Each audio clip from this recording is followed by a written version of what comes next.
The drowning. The storm had come out of nowhere. Waves, dark and furious, smashed against the rocky cliffs of Seabreeze Bay. For Ben Carter, a retired Coast Guard diver, the ocean was both a lover and a beast. Tonight, it was the latter. He had been walking the shore, flashlight in hand, when he spotted it, a faint, flickering light bobbing far out at sea. At first, Ben thought it was debris from a boat, but then he heard it, a weak, haunting cry for help that carried on the wind. "Someone's out there," Ben muttered, his instincts kicking in.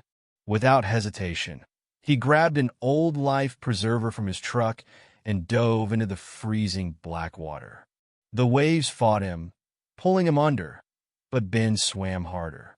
He had done this countless times before, but this felt different.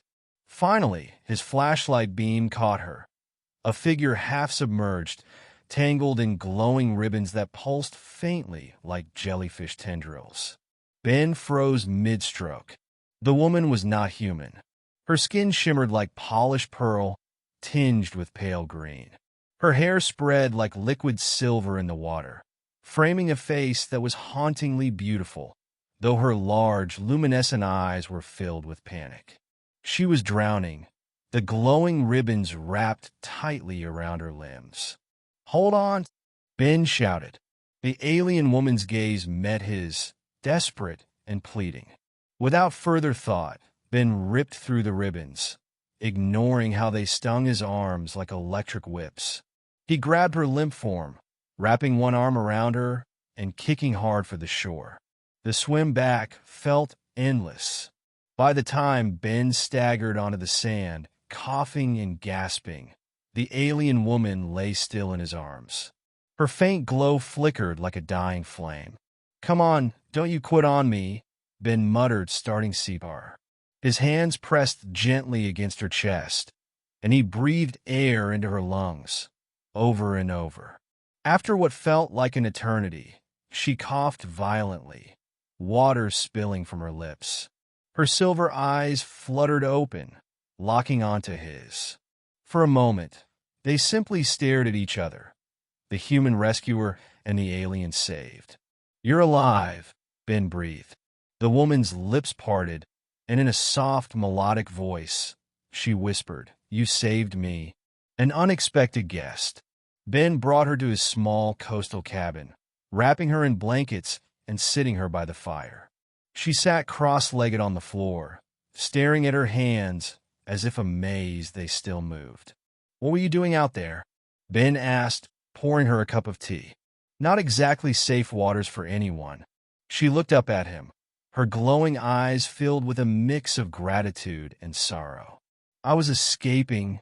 "Escaping what?" Her gaze dropped to the floor. "It is not for you to worry about, kind human." She paused, then added softly, "I am Amara. You have my deepest thanks." "Ben," he replied, sitting across from her. "And don't mention it. Helping people was my job." "You are brave," she said, tilting her head curiously. "Your people, do they always risk their lives for strangers?" Ben smirked. "Depends on the human, I guess." The hunters. That night, strange lights hovered over the ocean, casting an eerie glow on the horizon. Amara stood at the window, her face pale. "They've come," she whispered. "Who's come?"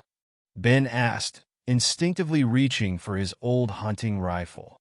"The hunters," Amara said, turning to him. "I fled my world to escape them. They seek to claim my life as punishment for defying our rulers." "Sounds like bad company," Ben muttered, checking his ammunition. "But they're not taking you. Not while I'm here." Amara blinked in surprise. "You would fight for me? Against them?" Ben grinned, his rugged face set with determination. "Lady, I've faced worse storms than this. Humanity strikes back." The alien hunters arrived in sleek, hovering ships, scanning the coastline with blinding searchlights.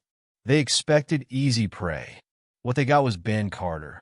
Ben rigged traps with fishing nets, flares, and his small arsenal of tools. When the first hunter drones flew low, Ben fired a flare gun, blinding their sensors. He shot down another with his rifle, shouting, "Welcome to Earth." Amara watched in awe as the lone human waged war against the alien hunters with nothing but ingenuity and grit. When a larger craft hovered above the cabin, Ben grabbed Amara's hand. "Time to go." Together, they sprinted down the cliffside, Ben's traps buying them precious seconds. As the hunters closed in, Amara suddenly stopped. "I can end this," she said, holding up a small crystal embedded in her necklace. "What are you doing?" Ben asked. Amara pressed the crystal to her chest, her form glowing brilliantly. "They do not know what I am capable of." Light erupted from her, a pulse of energy that spread across the shore like a tidal wave. The alien ships faltered, then crumbled into the sea as their systems overloaded. Ben shielded his eyes.